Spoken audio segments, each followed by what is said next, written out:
Reading number 8, Communicating the Climate Crisis. So, in addition to personal action, by that I mean lifestyle changes, climate activism, and becoming politically active, today I would like to talk about yet another thing that we can each do to intervene in the climate crisis: communication. The reading for this week is the chapter by Professor Richard Somerville in Communicating Climate Change Science, which is Chapter 8 from the book Bending the Curve, Climate Change Solutions, which is, incidentally, a University of California production. As the overview to the chapter notes, in it you will meet Uncle Pete, a fictional character closely based on fact. Uncle Pete does not accept climate change science. Many people know a real person who strongly resembles Uncle Pete. This chapter thus seeks to prepare you for encounters with your own Uncle Pete and similar skeptics that you may have already met. Since the article takes up the formidable challenge of communicating the reality of the climate change, the climate crisis to skeptics, in today's talk, I'd like to consider a related, but in many ways very similar challenge. How to communicate the call to action to people who are not skeptics, perhaps like your friends. If you're like me, many of your friends are already convinced of the reality of the climate crisis, as we often are surrounded, for a variety of reasons, by people who often see such issues similarly. Hence, it may well be the case that what interests your friends most is knowing what can be done about the climate crisis. More to the point, what they can do about it. While such people are very different from Somerville's Uncle Pete, they offer a real opportunity for communication, though of a very different sort. Moreover, many of the things that Somerville underscores, like preparation, stories, metaphors, and language, can also be used to communicate with your friends and family. So, exactly, how does one open up a space for such communication? Even though it sounds paradoxical, I would argue that the best thing is to not initiate talking about the climate crisis, let alone initiate talking about your personal actions. In a book on mindfulness meditation, Jon Kabat-Zinn nicely suggests the same regarding meditation. So here's his quote. Every time you get a strong impulse to talk about meditation and how wonderful it is, or how hard it is, or what it's doing for you these days, or what it's not, or what you want to convince someone, or if you want to convince someone how wonderful it is for them, just look at it as one more thinking and go meditate some more. The impulse will pass and everyone will be better off, especially you. So we've all had friends who became enthusiastic about something and then immediately began to talk our ears off about it. This is, unfortunately, not a very successful way to spur people to action.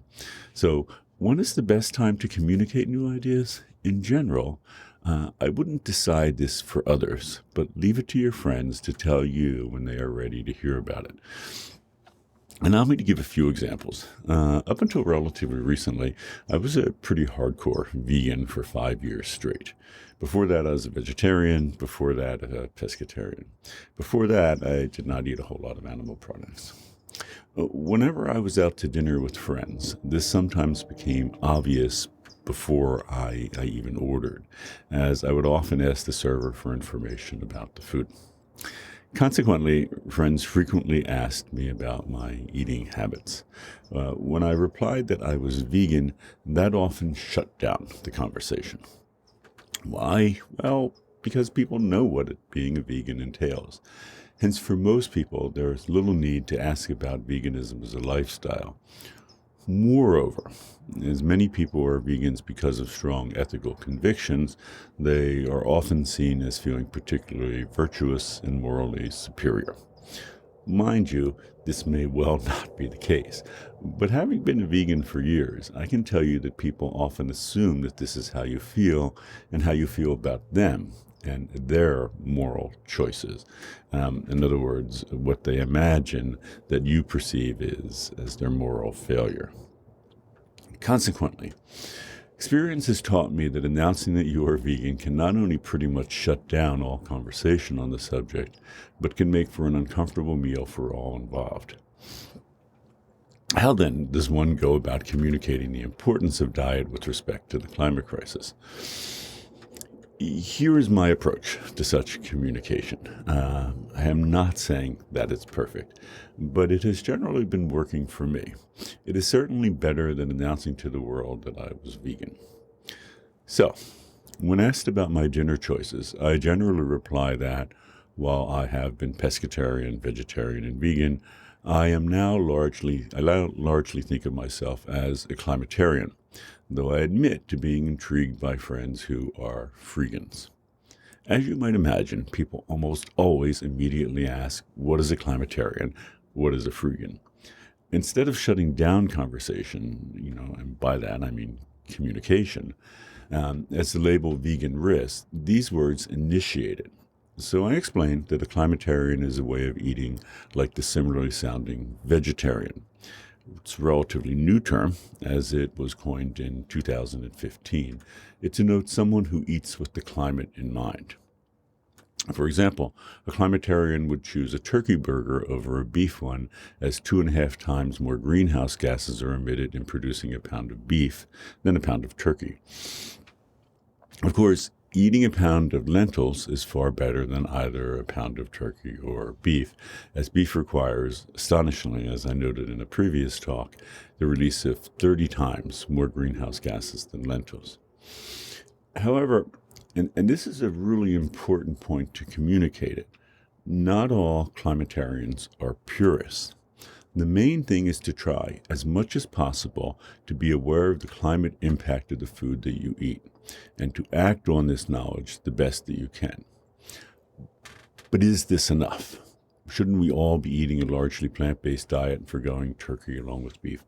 Yes, that's true. But we're not talking about bringing about greater awareness here, i.e. communication, but starting people on a path. Because becoming a vegan can entail radical lifestyle changes, and the notion of being vegan carries with it a great deal of cultural baggage, and let's be honest, much of it negative in the eyes of the carnist public. It risks being seen like an alien far offshore. Clamitarianism, by contrast, can be seen as a bridge to that other shore, a welcoming bridge that anyone can step out on at any time. For example, on hearing about Clamitarianism, people often ask me, if we were at a restaurant, to walk through the menu in our hands to compare the relative climate impact of the food on offer. As a consequence, more than once, my dinner companions have chosen more climate-friendly options right then and there. As with the example of beef and turkey, people are often surprised that one tasty menu item can sometimes have half the climate impact of a similar option. Of course, Somerville's advice regarding preparation is worth repeating here in this context, as researching the climate impacts of different foods in advance is necessary here. However, this is the sort of knowledge that we all need to acquire if we want to eat more with the climate in mind. In any event, a single meal can result in someone not only learning about the relative impact of different foods, but also result in them acting on the knowledge, on the spot, right then and there. Yes, it would be great if telling people that you are vegan could instantly result in them swearing off all animal products.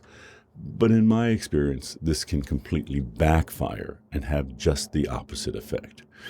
Clamitarianism, however, offers them a new way of thinking about food choices. And for many people, thinking about the climate impact of their food choices is indeed entirely new. If everyone were to think this way, it could have profound climate impact. Clamitarianism is fundamentally different from veganism insofar it does not present people with an either-or choice of either animal products or not. You're not telling people to stop eating that pizza, but maybe to decide to get one covered with appealing veggies rather than 3 different kinds of meat. In terms of overall climate impact, it would be better if most Americans cut their climate footprint in half in choices like turkey over beef than if just 5 or 10% of the population switched to a largely plant-based diet. And who knows? Perhaps climatarianism will serve as a bridge to veganism for some people, as it offers them the first tentative steps in that direction, even though it may take years, as it did for me, and as I went from being a pescatarian to vegetarian to vegan. As with Clamitarian, just the mention of the word freegan opens the door for climate communication, and perhaps action. Since many people have never even heard the word freegan, it's a wonderful opportunity to explain that while eating a largely plant-based diet can have profound environmental consequences, wasting less food can have an even greater impact. It's been my experience that most people are truly startled by this fact. Incidentally, as Wikipedia concisely notes, freeganism is often presented as synonymous with dumpster diving for discarded food, although freegans are distinguished by their association with anti-consumerist and anti-capitalist ideology. It's true that some people are pretty hardcore freegans. For example, Peter Kalmus, who is a climate scientist at NASA's Jet Propulsion Laboratory, collects food to eat and then that has been put out by his local supermarket because it has passed its expiration date. On the other hand, as with being climatarian, being freegan is pretty flexible. For example, if we are at a restaurant, we can take home everything that we order and actually eat it at some point.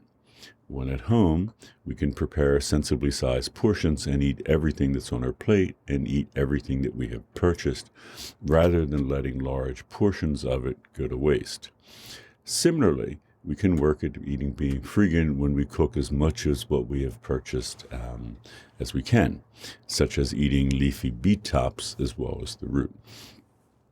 True, we may have not dumpster dived for our meals, but we have eaten food that otherwise would likely have wound up in a landfill. In other words, as with climatarian, freeganism is not an either-or lifestyle like veganism. Instead, anyone can make freegan decisions throughout each and every day. Communicating through your actions can be a very effective form of climate activism. It at once underscores that you really care about this issue, rather, than just giving it lip service, and that anyone can do the same, even if doing so just involves ordering a turkey burger. After all, to get anywhere in life, you need to make the first step. Such communication can happen in all sorts of ways.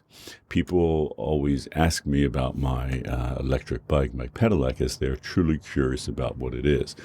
It's even the case, noticing that I have a limited wardrobe, noticing that I wear the same clothes a lot.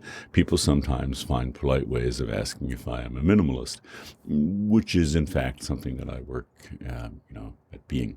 In fact, I get asked about lots of things, being an urban farmer, living in a small though not tiny house, swearing off flying, having only one child, climate activism, my meditation practice, all sorts of things. I do not advertise any of these lifestyle choices, but rather wait until people want and are sometimes themselves ready to hear about them. When they are finally ready, people often come to me with scores of questions as they really want to learn about something like urban farming or meditation. This communication strategy also leverages personal climate action.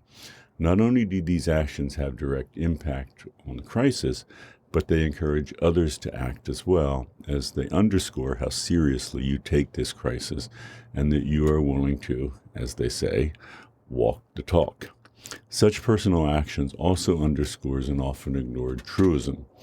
Before you can change the world, you need to change yourself. Otherwise, to be honest, you may well cause more trouble than good. To again echo that injunction often attributed to Mahatma Gandhi, be the change that you want to see in the world. Such communication is not limited to personal action.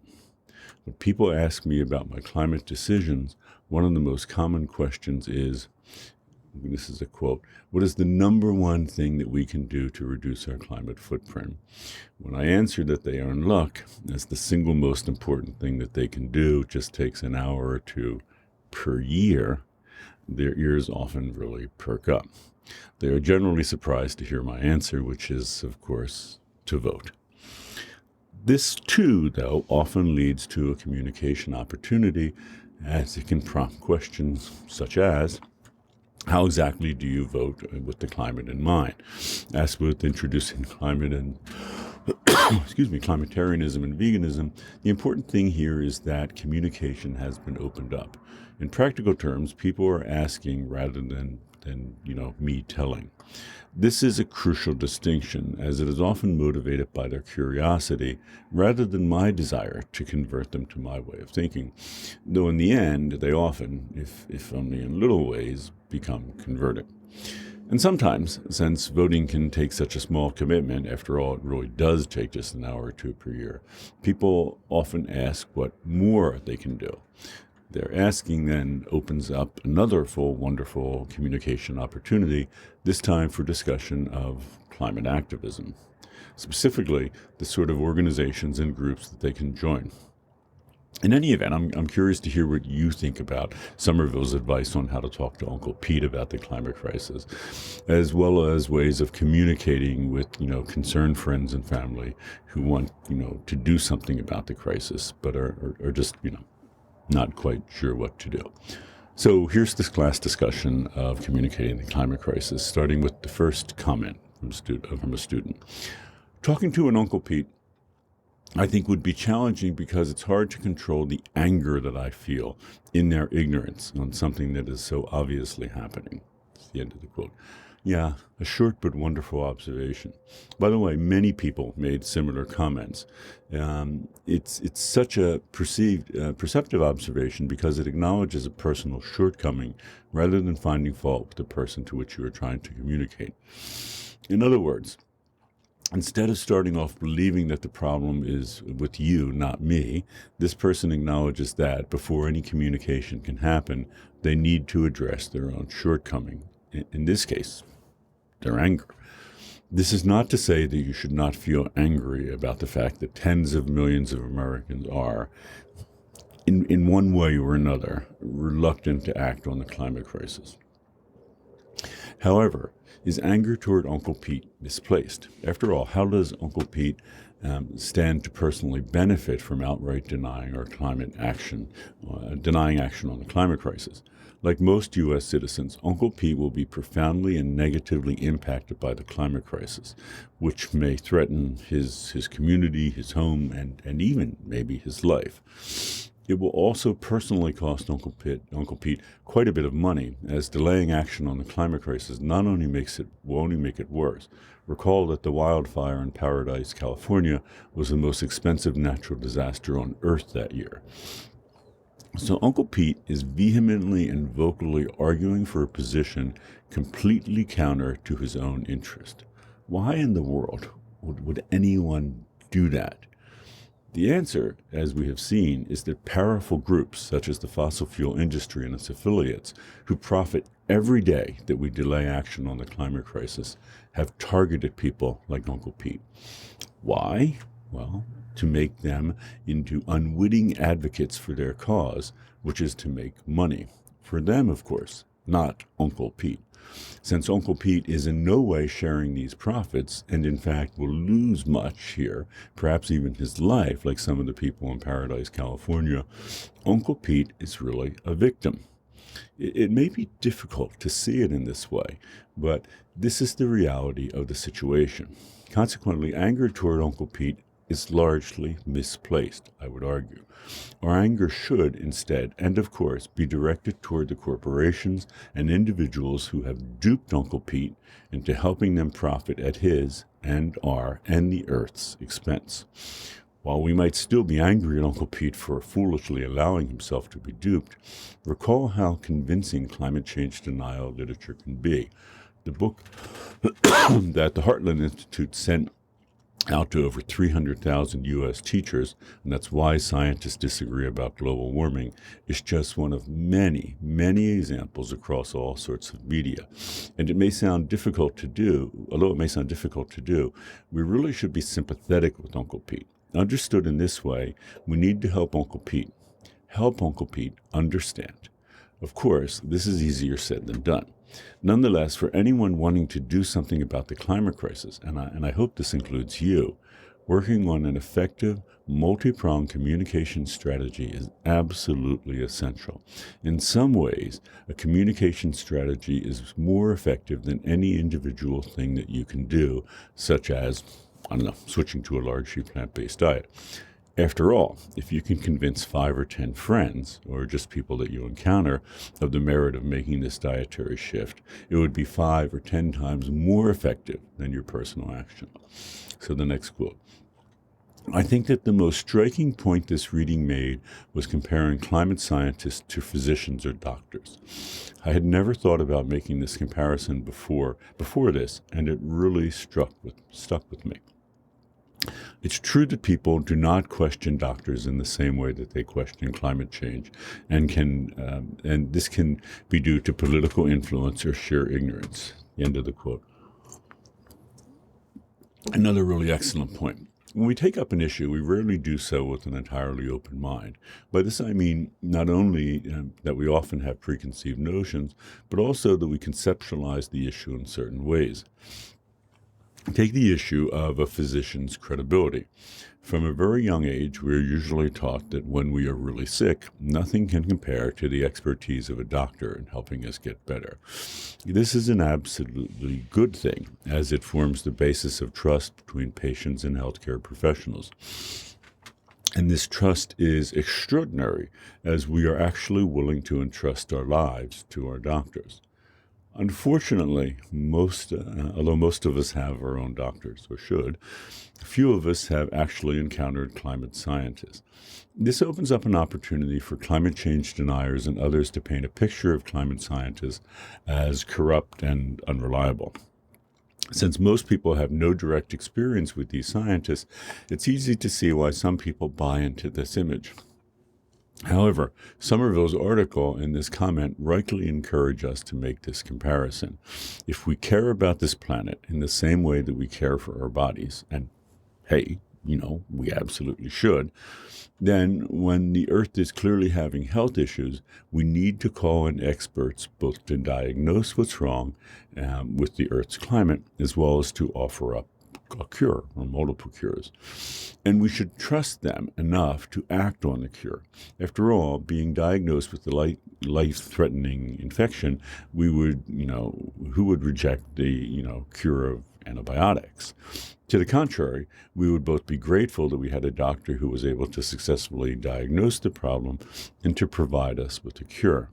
If we reflected on the situation, we would likely be profoundly grateful to the doctor for having saved our lives. Similarly, every person on the planet owes an enormous debt of thanks to climate scientists for both diagnosing our ailing Earth's problem as well as coming up with a cure. Climate scientists have thoroughly examined the cause of the problem, rising greenhouse gas emissions, and prescribed a simple cure: reduce those emissions. Okay, the next quote. One of the main problems with climate change is that big businesses, like oil companies, are much better at communicating an idea to the general public than scientists are. It's the end of that quote. Since oil companies are some of the wealthiest companies on the planet, they can spend, hundreds of millions of dollars annually to communicate disinformation to climate change to the public. And I mean that as an industry. Can spend that much. Incidentally, if you're wondering why so much of climate change denial literature comes from the United States and hence is written in English, the U.S. produces and consumes more oil than any other country on the planet by a long shot. In fact, we produce and consume nearly as much oil as the next two countries on the list, Saudi Arabia and Russia, combined. This raises an obvious question. If the fossil fuel industry and its affiliates are spending so much money creating this disinformation, who is financing the dissemination of accurate information on the climate crisis? The answer is, drum roll please, no one. This has been the case ever since the climate crisis emerged as a popular issue of concern decades ago. No one paid James Hansen to speak before Congress about the issue in 1988, or Bill McKibben to publish an incredibly popular book on the subject, and it's called The End of Nature the following year. This is still the case. Writers like Naomi Klein and Elizabeth Colbert and Bill McKibben largely rely on book sales and talks to make a living, and no one paid Greta Thunberg to go on her strike for climate. True, climate scientists may be able to find funding sources for their research, but generally no one pays them to communicate their findings to the general public. Nor, for that matter, are they usually trained in this sort of communication. Now, it would be terrific if the U.S. Government stepped in to communicate the severity and urgency of the climate crisis to the general public. Our government spends enormous amounts of money for all sorts of projects. For the cost of a single B-2 bomber, which costs over $2 billion each, our government could easily outspend the campaign of disinformation waged by fossil fuel companies.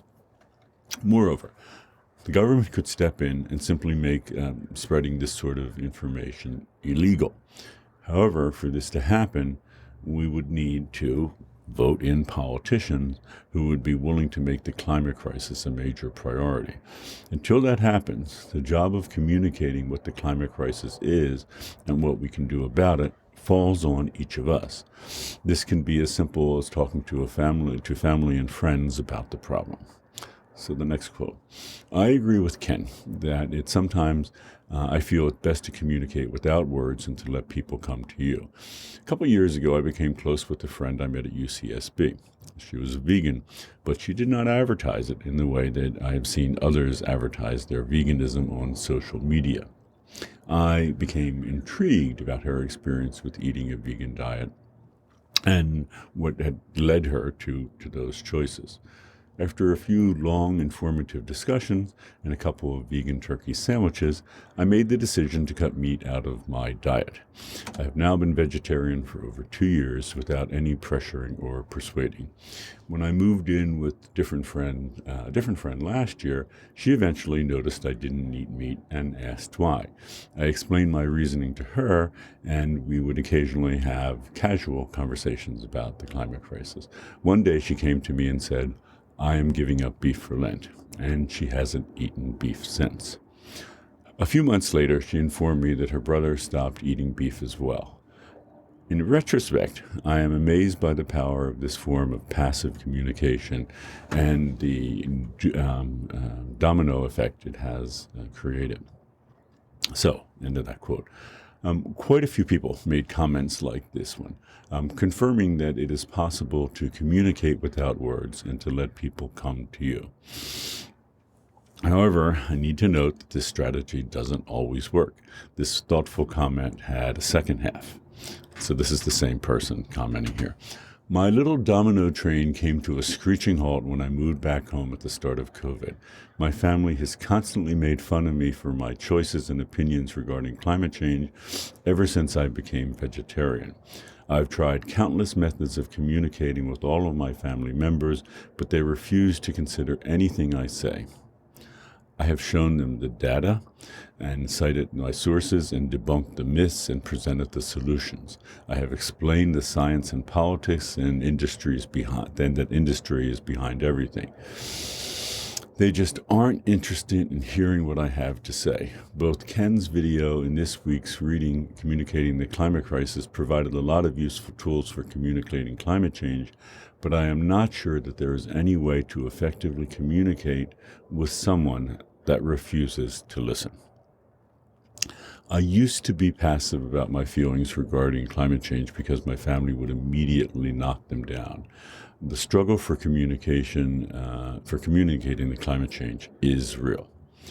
Yes, the end of the quote. Is there, as this person perceptively notes, any way to effectively communicate with someone that refuses to listen? Such a great question. Somerville's article offers some ideas on how we might have constructive and civil conversation about the climate crisis with people who do not accept the fundamental findings of climate change science. That's Somerville's quote. It's worth noting, however, that there are limits to communication. Some Uncle Pete's will no doubt never acknowledge the climate crisis or support actions to mitigate it, regardless of arguments made to them. But that's okay. If enough people in the U.S. are convinced and vote accordingly, then we can enact comprehensive legislation such as carbon pricing that will require everyone to reduce their carbon footprints. Okay, thank you.